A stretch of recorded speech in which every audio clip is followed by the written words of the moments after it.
Hello বন্ধুরা, welcome back to my channel again. তো আজকে আবার একটা নতুন ব্লগ নিয়ে চলে এসেছি। তো প্রথমেই ব্লগে দেখি বুঝতে পারছো যে আজ আমি কিসের ব্লগ করতে চলেছি। অনলাইন থেকে মাছ অর্ডার করেছিলাম, তো আজকে মাছেরই রেসিপি তোমাদের সাথে শেয়ার করব এবং তার সাথে আজকে দুপুরে আমি কি মেনু রান্না করেছিলাম সেগুলো সবই তোমাদের সাথে শেয়ার করছি। তো চলো আর বেশি না বকে ভিডিওটা শুরু করা যাক।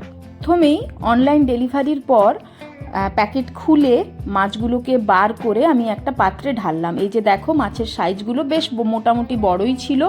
এরপর ভালো করে জল দিয়ে ধুয়ে নেব। মাছগুলোকে দেখে মনে হচ্ছিল বেশ টাটকা, কিন্তু তাও আমি ভালো করে জল দিয়ে ধুয়ে নিলাম। ধুয়ে নেওয়ার পর যে কাজটা খুব গুরুত্বপূর্ণ সেটা হলো পরিমাণ মতো নুন আর হলুদ মাখানো।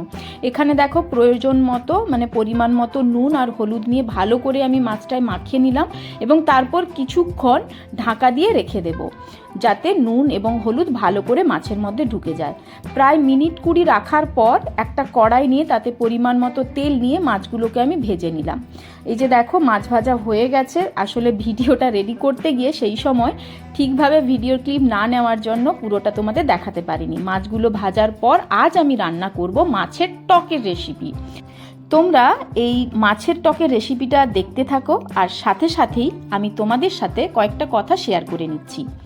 আসলে ছোট্টবেলা থেকেই আমার এই একটা জিনিস, এই টকের রেসিপিটা খুবই ফেভারিট।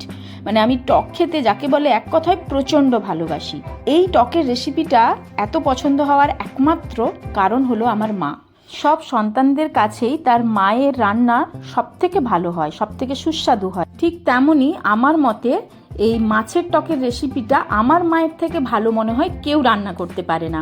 আমি অনেকবার চেষ্টা করেছি, কিন্তু মায়ের মতো স্বাদ কখনো আনতে পারিনি। যাই হোক, আজ আমি আমার মতো করেই রান্নাটা করলাম। তোমরা নিশ্চয়ই রেসিপিটা দেখলে। এই যে একটু আমচুরের জলও দিয়ে দিলাম, আর সর্ষে বাটা হলো এই রেসিপিটার প্রধান উপকরণ। যাই হোক, আমার রান্না আজকে প্রায় শেষের দিকেই, আর একদম যখন জলটা ফুটে আসবে ঠিক তখনই মাছগুলো আমি ছেড়ে দিলাম।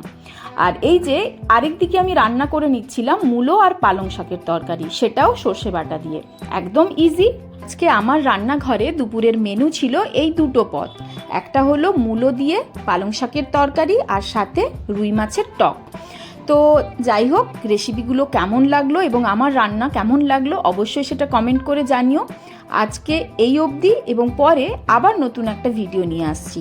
আর সাথে তোমাদের কিছু কথা বলতে চাই। তোমরা যদি বেশি বেশি করে আমার এই ভিডিওগুলোকে শেয়ার করো এবং লাইক করো এবং চ্যানেলটি সাবস্ক্রাইব করো, তাহলে আমি আরও অনেক নতুন ভিডিও বানানোর ইন্সপিরেশন পাই।